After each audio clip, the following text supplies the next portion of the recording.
Hey, really quick before we start, I am still troubleshooting my video setup for this channel, so if you see a mouse during this video, no you didn't. Don't worry about it. Thanks. Enjoy. Hi everyone, welcome back to Rona is Reading.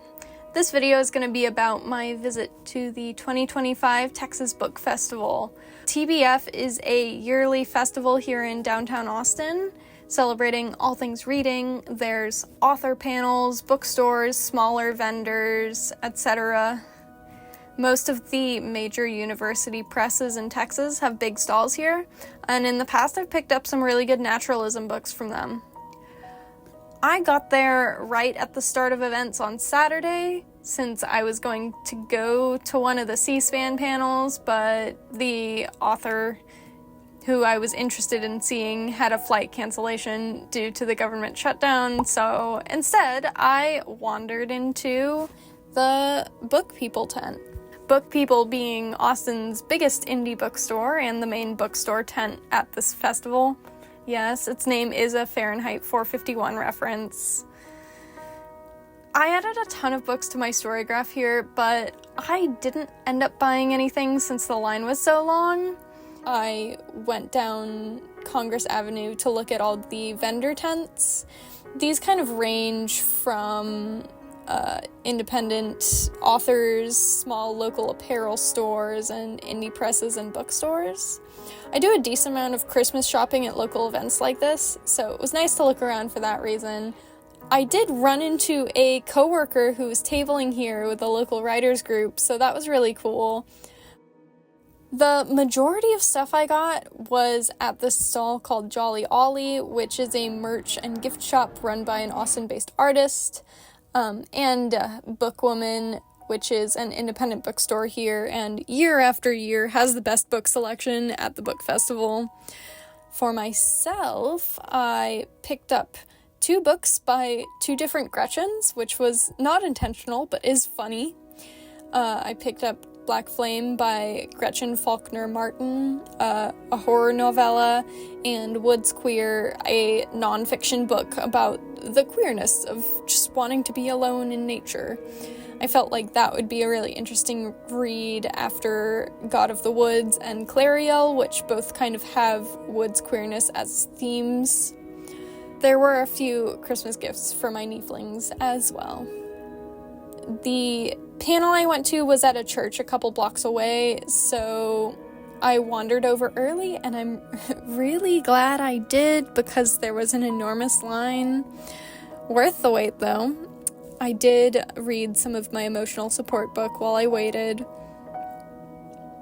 The panel itself was spellbinding speculative fiction with John Scalzi and Martha Wells, moderated by Daniel Oppenheimer. I didn't film during the panel, but it was really interesting overall. These 2 authors clearly had been friends for a long time and had 2 very interestingly different shaped careers in publishing. Scalzi talked about how he's happy to have the luxury to write a new old man's war book when he has ideas he's excited for. Wells talked for a while about how Murderbot's success came really out of nowhere after years of writing, and how before that she dealt with this reaction of people kind of just wanting you to go home as an older woman in sci-fi fantasy who hasn't had a big hit yet, which, Scalzi thankfully backed her up on that, because the moderator was like, oh, is that really a thing? Which, oh boy. They both talked about the importance of sci-fi fantasy conventions in the genre for a while, and kind of the pretty universal speculative fiction experience of having once been a fan in fan spaces. Witch King and some of the John Scalzi books have definitely moved up my list for next year because of this event. After that, I stood in another enormous line to get my copy of Network Effect signed, which also worth it. I was chatting in line with some cool folks who came in from Fort Worth that morning, nice signed copy of Network Effect, which is, I think, my favorite Murderbot. It's gotta be one of the first 4. After this, I did just a little bit more wandering. I spent some time at the Book Burrow, which is based out in Pflugerville, trying to guess the blind date with a book. I think these 2 were Page Boy, maybe, and this one was definitely the Kane Chronicles.